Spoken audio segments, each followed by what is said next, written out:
From a studio high above the clouds of the Okanagan Valley, this is the Cannabis Podcast.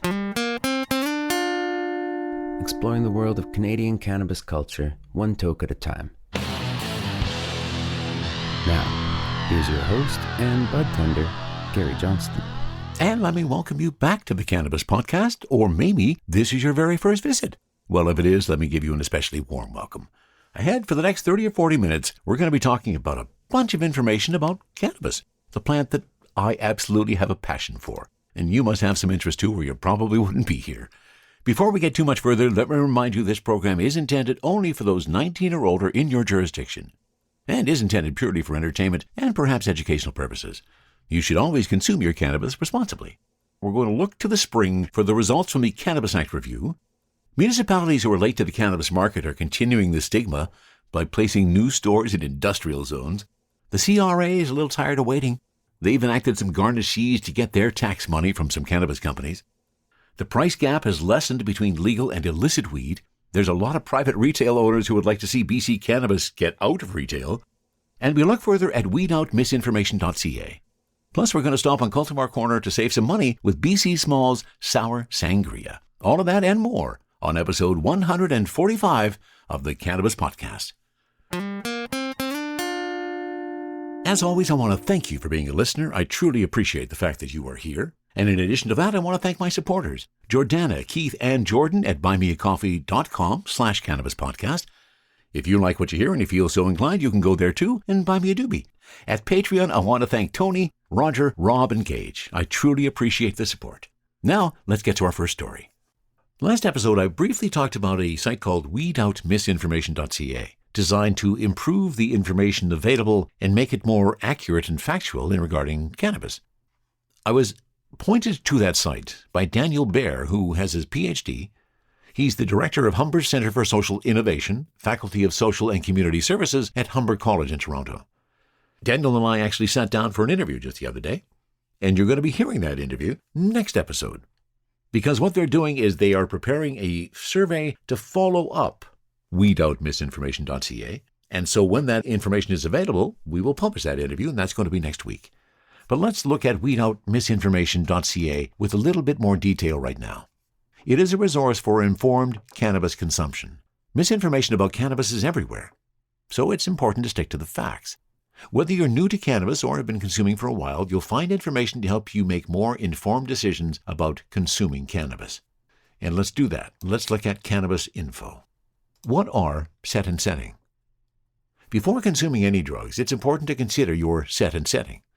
Set refers to your internal environment, including your mindset, expectations, intention, mood, and fears. Setting refers to your external environment, which is the physical, cultural, and social environment where consumption is taking place. Finding the right set and setting for you will ensure you achieve your desired experience. Is cannabis completely harmless? Cannabis is not a harmless drug, but it is relatively harmless.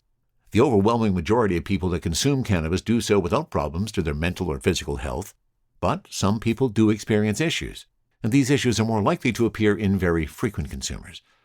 This doesn't mean that all, or even most frequent consumers will experience any sort of problem, but we need to acknowledge there are some risks and take steps to mitigate those risks.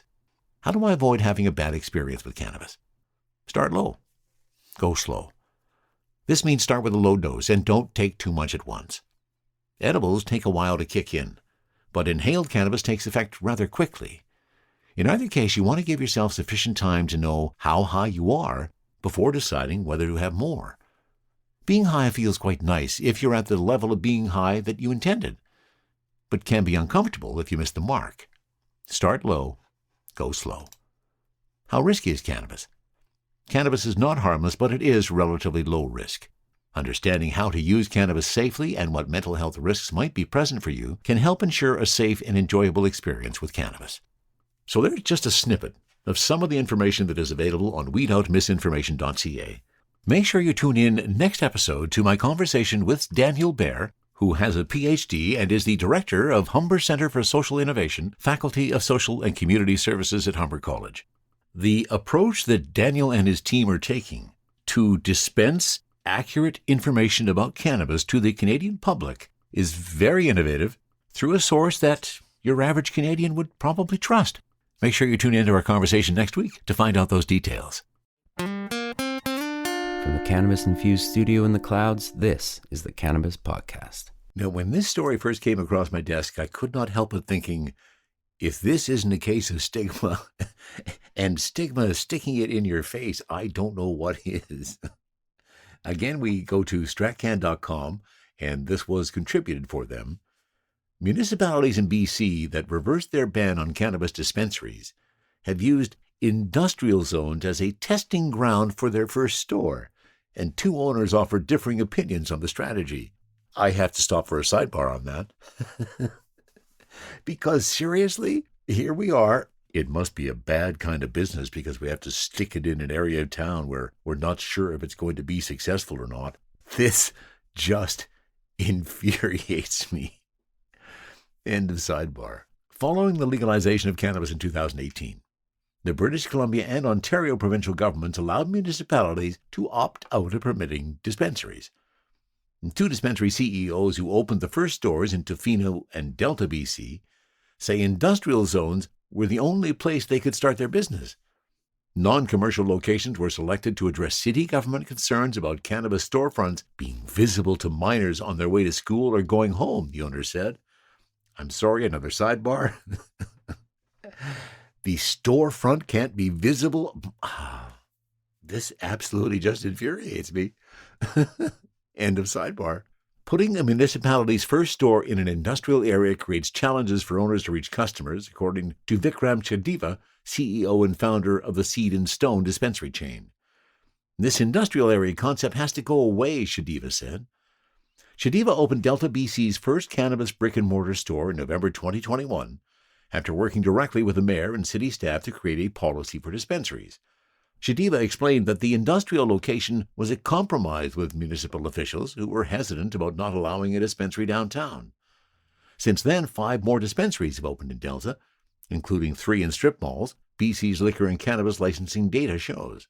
When Seed and Stone opened the first dispensary in Hope, BC in September 2022, Chadiva worked with local officials to ensure the location was in a strip mall. Pitt Meadows, BC is currently working with Seed and Stone on opening the municipality's first cannabis storefront, after agreeing to hear applications for dispensaries in July of 2023.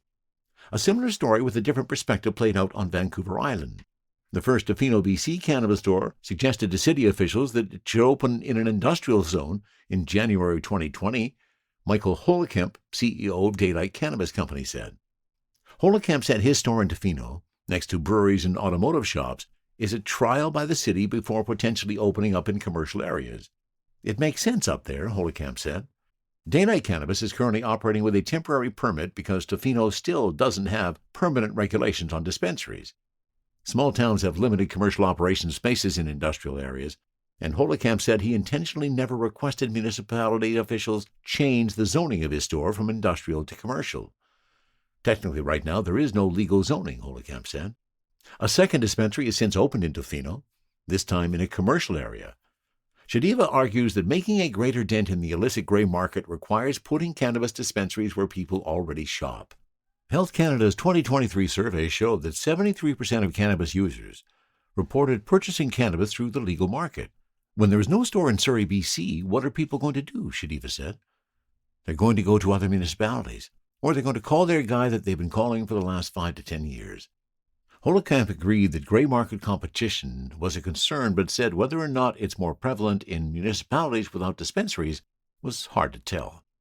North Vancouver saw a slow growth of dispensaries after lifting its ban, according to Jeff Deere, owner of Muse Cannabis, the city's first dispensary. But within 12 to 18 months, there was greater competition in the city, and Muse felt it in their bottom line. Deere said limits on the number of stores in cities and minimum distances between dispensaries can help fight market saturation. Government data shows there are now 60 dispensaries in the 10 municipalities that have lifted their prohibition on cannabis storefronts. Local media reports show that Surrey, North Vancouver, Tofino, Hope, Delta, and Pitt Meadows in BC initially opted out of allowing dispensaries before reversing course. In Ontario, the municipalities of Mississauga, LaSalle, and Milton took the same path of granting dispensary permits after initially refusing to. Nice to see that it's finally changing, but not nice to see that they're sticking the new stores in the industrial areas because they're still not admitting that it is a legal situation. Frustrates the heck out of me. How do you feel about it? Does that frustrate you too? Well, if not, it should. And for our next story, we're going to mjbizdaily.com, a story written by Matt Lamers. And this is the first of two-part story, and we'll cover the second part probably in the next episode. Canada's tax collection agency is following through on a threat to garnish cash from licensed cannabis producers that are delinquent on their excise duty payments. The move is a major escalation in the Canada Revenue Agency's efforts to collect money it's owed by federally regulated cannabis companies with outstanding excise debt, a situation that has ballooned in recent years as the industry's financial challenges mount. The amount of unpaid federal excise tax owed by Canada's cash-strapped marijuana companies has skyrocketed to almost 200 million Canadian dollars, a nearly threefold increase over the previous fiscal year's outstanding tax obligation of $52 million. That increase prompted the federal government's Revenue Service to ramp up pressure on cannabis producers with outstanding excise debt, including potential garnishment, liens on plant property and equipment, and even the possibility of legal action.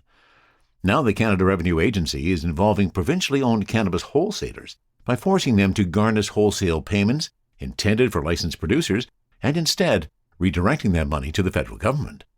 The CRA order could have significant consequences for cannabis companies that are delinquent on their taxes by effectively preventing those businesses from collecting money from wholesalers after making a sale.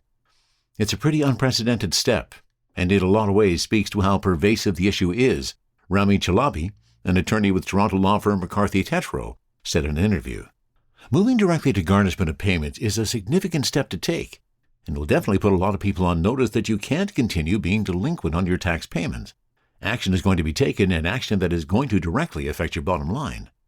It speaks to the issue that there are a large number of LPs that are behind on their payments, and the quickest way to seek an enforcement action is to go to their largest customers and get the money through them. The CRA would not say how many licensed producers' wholesale payments were garnished or the total amount involved, so the true extent of enforcement is still unclear. 3 provincial wholesalers contacted by MJ Biz Daily confirmed that the CRA told them to garnish payments originally intended for licensed producers over unpaid taxes. In its enforcement of the Federal Excise Tax Act, the CRA has directed the Ontario Cannabis Store to remit payment to the CRA for licensed producers that are delinquent on their excise duty. The agency said it has no choice but to comply with the CRA order. The OCS, like any other agency in Canada receiving a directive from the CRA, is legally obligated to follow this order, the spokesperson noted. As a result, the OCS has taken necessary steps to adhere to these obligations. British Columbia's cannabis wholesaler, the BC Liquor Distribution Branch, also confirmed it has been ordered to garnish payments from some cannabis license holders because of unpaid taxes. The Canada Revenue Agency has sent the BC Liquor Distribution Branch a number of requirements to pay notices for amounts owing addressed to cannabis license producers, a spokesperson confirmed. The LDB also said it's legally required to comply with the CRA's order. As a payment processor, the LDB is legally required to act under the garnishee orders, aka requirement to pay, that are issued by the CRA and redirect payments or a share of payments for wholesale purchases to the CRA. These amounts specified in the notices would otherwise be payable to the licensed producers. The LDB said there is no separate internal agency policy or process related to the garnishment situation, other than to redirect payments or a share of payments for wholesale purchases to the CRA when required by the CRA. The Société Québécoise du Cannabis, Quebec's cannabis wholesaler, also told MJ Biz Daily that it was ordered to garnish payments. The SQDC has received instructions from the Canada Revenue Agency to garnish payments for 3 licensed producers. The growing number of Canadian cannabis companies failing to pay their federal excise taxes on time is a sign that struggling businesses are deferring some bills to meet more pressing financial needs, such as paying employees, executives have told MJ Biz Daily. Chalabi, the McCarthy Tetro attorney, said struggling companies are managing competing financial priorities, and many are essentially operating month to month in terms of what expenses can be put off. For many operators, it appears the federal tax bill has been deferred. When the cash is running out and you're trying to keep the business alive and trying to preserve as much cash as possible before going into that bankruptcy process, licensed producers ask what payments they can make to keep the business running, and those typically are to keep certain suppliers, employees, versus what payment can they push off and deal with later. I don't think it's a situation where companies are not paying. I think they're late in doing the best they can to catch up. The CRA told MJBiz Daily via email that delinquent cannabis companies are encouraged to contact and work with the tax agency to develop a suitable payment plan based on their ability to pay.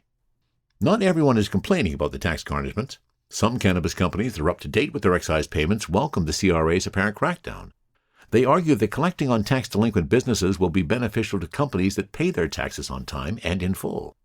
James Black, Chief Operating Officer at Edmonton, Alberta-based Space Race Cannabis, said large companies that defer or don't pay their taxes have an unfair competitive advantage. You can imagine competing with a rival who doesn't have to pay their tax on time or never pays, he said. In some cases, that is roughly half their cost of goods. That puts them at a strategic advantage against us. And that was part one of this story, as I say, written by Matt Lamers from MJBiz Daily. And we'll keep you informed with part two once that gets published. Cracking down, I guess it's really no surprise. It has been going on for 5 or 6 years now. Really feel sorry for the companies that are in those positions where they're having to decide whether they pay their taxes or they pay the employees.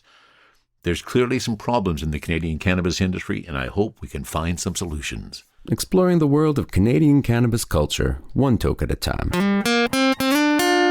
This is the Cannabis Podcast. Now, this story is dealing with a topic that is very tender to many people, myself included. The BC Cannabis stores in BC compete against regular retailers. And of course, BC Cannabis is also the wholesaler who sells to all of those retailers. This is a really interesting story. This is from Global TV News, a story originally reported by Aaron McCarthy. BC Cannabis retailers are worried that the provincial government's cannabis stores are operating at a loss. The private industry said it is already facing several challenges in turning a profit, and competing with the BC government for customers is just another hurdle that is possibly holding them back. When you have control of the wholesale distribution and you have retail stores, you have an advantage. And throw on top of that the fact the government doesn't have to publish its financials, Aaron Richardson, a co-owner of Sunrise Cannabis, said, it is very difficult. Typically, the province undercuts all the small, independently owned retailers to try and gain market share. When you're not accountable for your financial performance, you can get away with it. The government does not disclose retail sales or the costs associated with running retail operations, which means taxpayers have no idea if the stores are profitable. When Global News asked the BC Liquor Distribution Branch as to why the information regarding profits is not publicly available, a spokesperson said, it's because it's competitive information. According to the BC government, cannabis sales bring in $485 million a year in revenue, which includes both retail sales and wholesale purchases. That figure is an increase of 15% from the year previous. The government also says transactions at retail stores have increased by 2.1 million purchases, which is a 24% increase in a year. The Retail Cannabis Council of BC's director, Corey Waldron, told Global News, when a government store opens, there's an instant decline in private store sales in the area. We saw an immediate and permanent decline of 35 to 40%, just dropped right off and never recovered, Waldron said. The government has endless pockets. And if they are losing money, it doesn't matter. But as a private operator, I can only lose money for so long before I have to lay off all my staff and close the doors. It's been 5 years since cannabis legalization, and the cannabis industry is growing, but according to many, it is not thriving. And the fact that the BC Cannabis stores are competing with so many at the retail market is, in many people's opinion, part of the problem. And that's the story from globalnews.ca. THC, CBD, terpene profiles, what's in me? Oh, please explain to me. Cultivar Corner, Cultivar Corner, oh yeah. Cultivar Corner, please explain this stuff to me. We're back in BC for Cultivar Corner this episode, and this time we're dealing with a rather innovative product that's been around for probably a few weeks now, might even be months. I don't keep track. That's BC Smalls. You've heard me talk about BC Black for a long time. You've heard me talk about Joint Venture Craft Cannabis, JVCC. Well, we bring all of that together, and one of the newest entries into their market is called BC Smalls. And we are doing a sativa-dominant BC Small 25.5% THC for Sour Sangria. Craft Smalls. Sounds delightful. I mean, the buds don't have to be huge, right? The THC is still going to be pretty good at 25.5%. Let's pop this bag and see what we're dealing with here. Hopefully it's easy for me to open. Yes, it was. Oh, that's very, very nice. Now, let's pop that onto my table. And yes, okay, they're small buds. What we would commonly refer to as popcorn buds. But there's enough of them to make up 3.5 grams.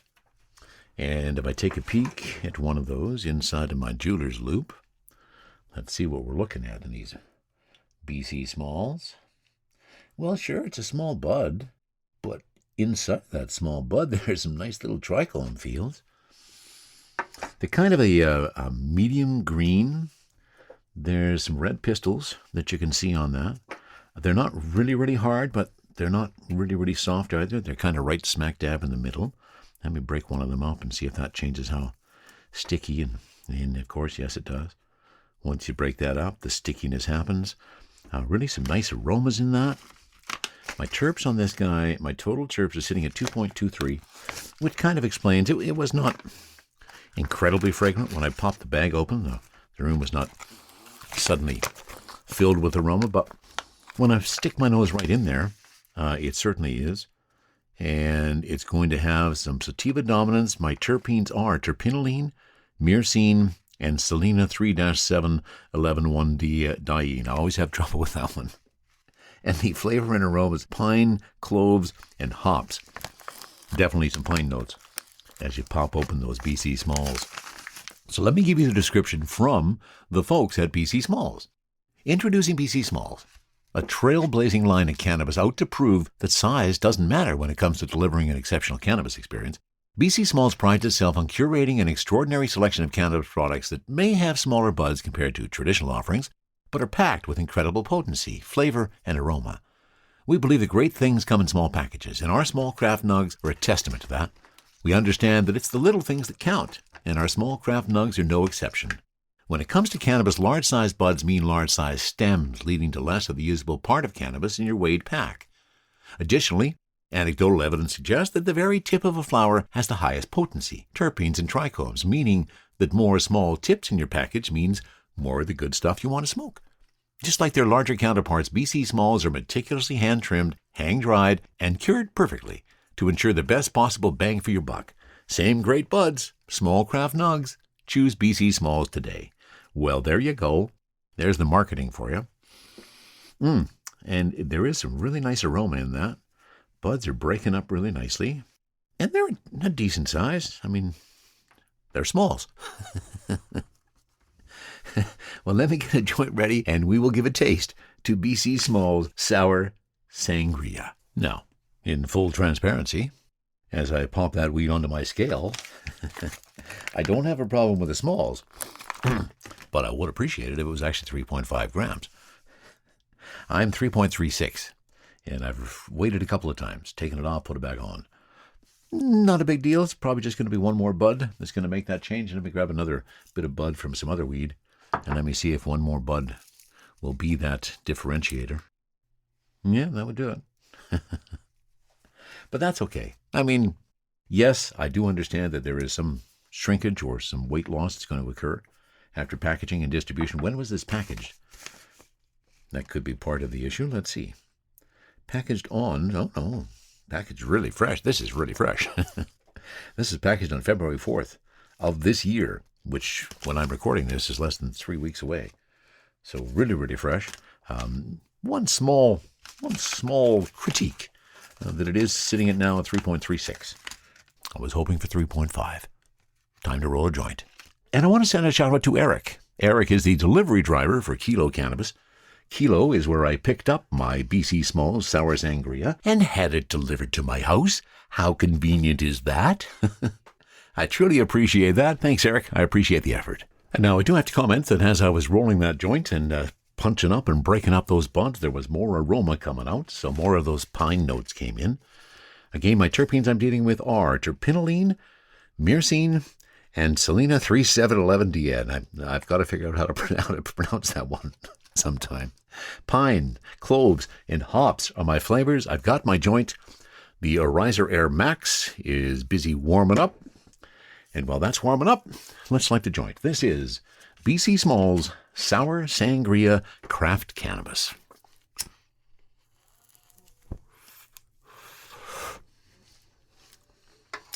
Oh, nice smooth first puff. No harshness there at all. A little bit of pine notes on the inhale. And total terpenes 2.23. My THC is sitting at 25.5. And in typical Cultivar Corner fashion, this is the first smoke of the day. Getting in those first few puffs. Starting to feel good on that. Yeah, getting a bit of a buzz going here. And now that I have had 2 or 3 tokes out of the joint, my Arizer Air Max is ready. Let's see what Sour Sangria Craft Smalls truly tastes like.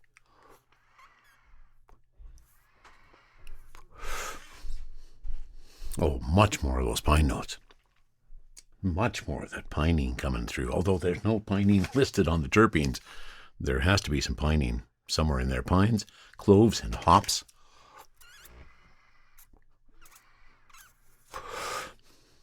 Nice on that too. Really a nice flavor on that. Quite enjoying the vaporizer.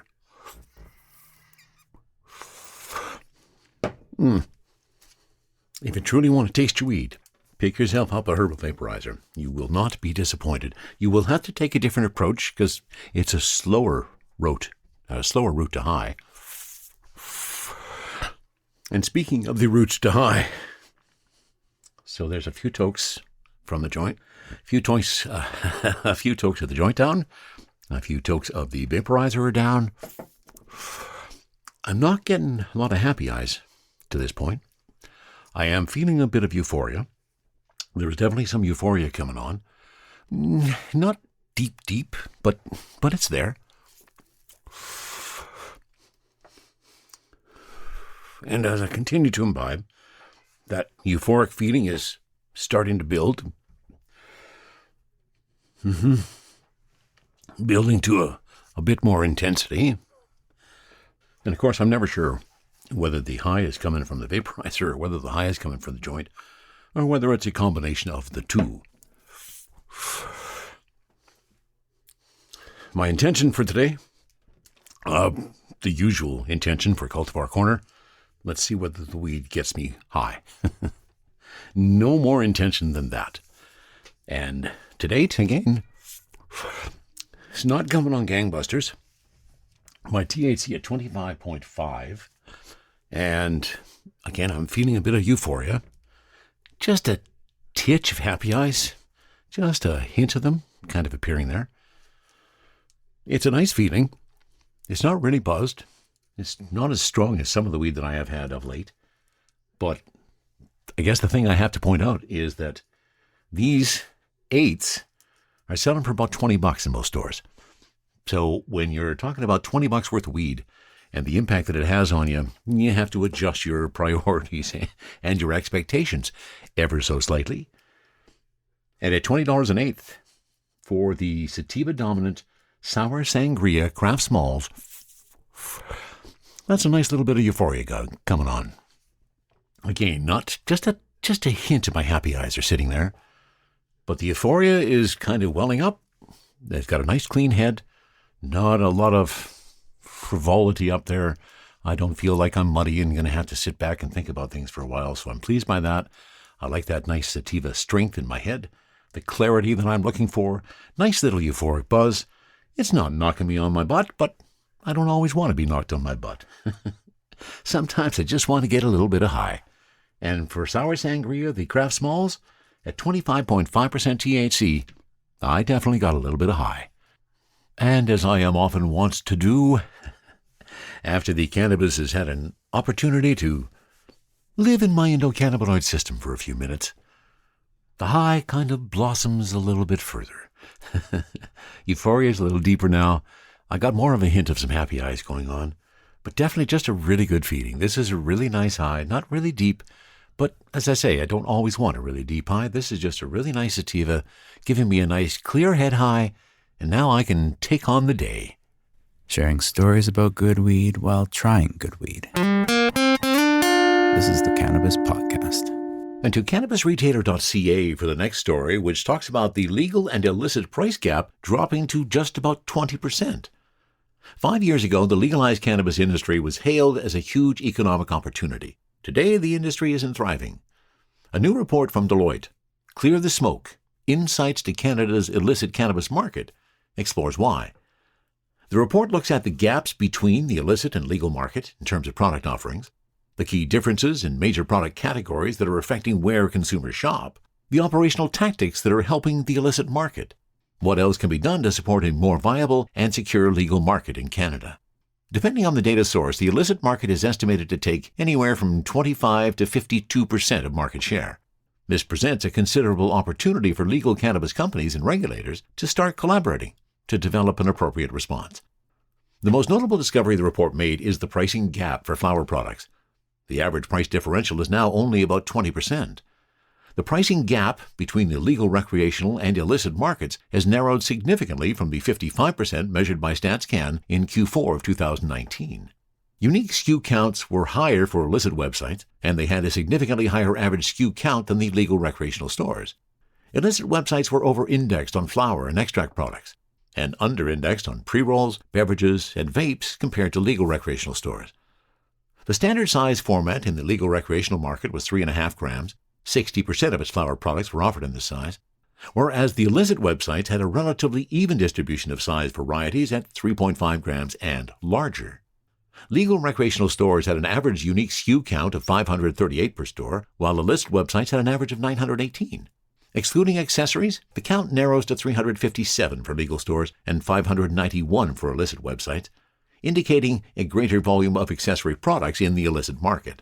The report attributes the wider variety of SKUs in the illicit market to a variety of factors, including no purchase limits, greater strain variety for inhalable products, illegal psychedelic products being offered, greater format variety, especially for edible products, as there are no limits on THC potency.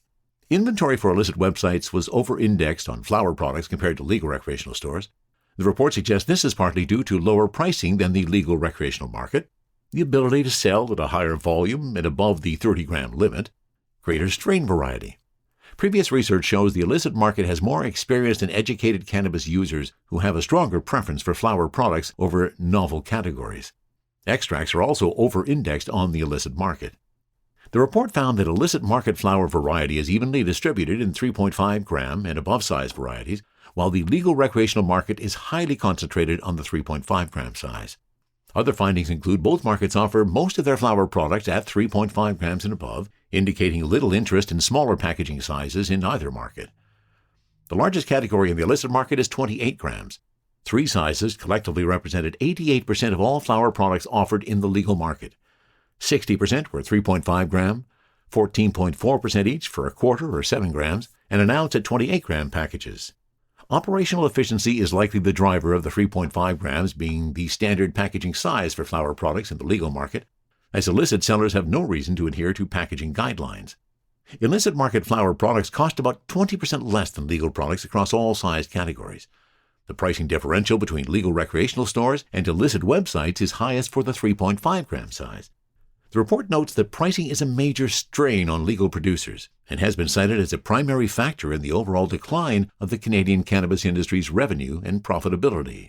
Beyond the key insights shared so far, other observations of the illicit market include most reviewed websites use Canada Post as the primary method for shipping orders.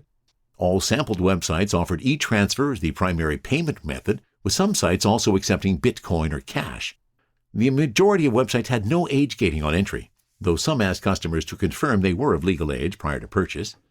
Illicit drugs were offered on 63% of the websites. A significant volume of products, primarily accessories and flower strain names, incorporate common television, film, and other media brands. While unlicensed, this could be a draw for customers. And this is my favorite line of the whole article. I saw this just before I was starting it, and this just finishes it up perfectly. All the websites selling illicit cannabis added tax for all products at checkout. It's uncertain whether these taxes are remitted. And since we have recently had a story about the CRA collecting taxes. That's an interesting comment, that all of these illicit websites are charging tax, but is it making its way to the government? Interesting story from cannabisretailer.ca. For our next story, we're going to mjbizdaily.com, and this was written by Matt Lamers. A panel of experts scrutinizing Canada's Federal Cannabis Act is on schedule to release its review and recommendations this spring. The country's national regulator told MJ Biz Daily, cannabis industry officials will be watching closely for recommendations related to the economic, social, and environmental impacts of the Cannabis Act, which could lead to reform that has ramifications for the heavily regulated industry. The 2018 Cannabis Act required the formal review to examine the law's impact on public health, consumption patterns, and effect on Indigenous communities. It was subsequently broadened to cover the law's economic and environmental impacts, progress toward providing access to legal products, its impact on access to medical cannabis, its impact on Indigenous peoples, racial communities, and women who have faced significant barriers to participating in the legal industry. Per the terms of reference guiding the review, the panel's final report is supposed to be delivered to Canada's health ministers no later than 18 months after the establishment of the panel, and that would mean March 2024. After that, the report will be presented, or tabled, in both Houses of Parliament by spring 2024, a Health Canada spokesperson told MJ Biz Daily via email. Once the final report is tabled in Parliament, Health Canada will carefully review the panel's recommendations, the spokesperson added. In October, the panel released its preliminary report outlining troubles plaguing the nation's cannabis industry. A main message from industry representatives was that, despite the growth of the legal cannabis market, companies across the supply chain are struggling to realize profits and maintain financial viability, the report noted. In the second phase of the review, the panel was tasked with working with provinces and territories to identify priority areas for action that might have implications for their respective jurisdictions under the Cannabis Act, as well as for businesses operating in the industry. Any advice in the panel could have major implications for regulated and illegal cannabis operators, as well as companies still operating in gray areas throughout Canada, depending on the specific recommendations and whether the government commits to implementing them. The internal terms of reference guiding the Cannabis Act review is available as well, and I'll put a link to that at the Cannabis Podcast as well. And Matt Lamers, the author of that story, from mjbizdaily.com. Thank you once again for being a listener. I truly appreciate the fact that you are here. I want to remind you to tune in next episode for a conversation with Daniel Baer, the director of Humber Center for Social Innovation at Humber College. We're going to be talking a little bit more about what their project is after WeedOut Misinformation. Plus, we'll probably find something else to throw up in Cultivar Corner as well. All of that is coming up next week. Now, let's finish with a joke. And this is a joke that we found at toughmama.com under their section of best weed jokes, puns, and tweets. This one really gave me a chuckle. What did the frog say when he passed the bong to his frog friend? Rip it. I told my doctor I was having problems with my joints. He told me to roll them tighter. What do you get when you mix laxatives and weed? Shits and giggles. How does a stoner recite Shakespeare? Doobie or not doobie? Okay, that's enough. Because they're one-liners, I can throw a bunch of them out there. And that wraps it up for episode 145 of the Cannabis Podcast. From the cannabis-infused studio, high above the Okanagan Valley, this was the Cannabis Podcast.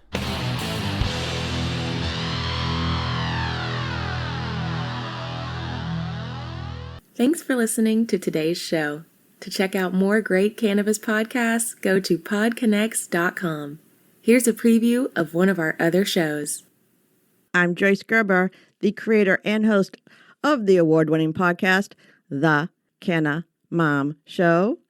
And we are on a mission to enhance the impact women have on this industry as business professionals, healthcare providers, policy advocates, caregivers, moms, by sharing and preserving their stories of love and kindness, wisdom, and hope.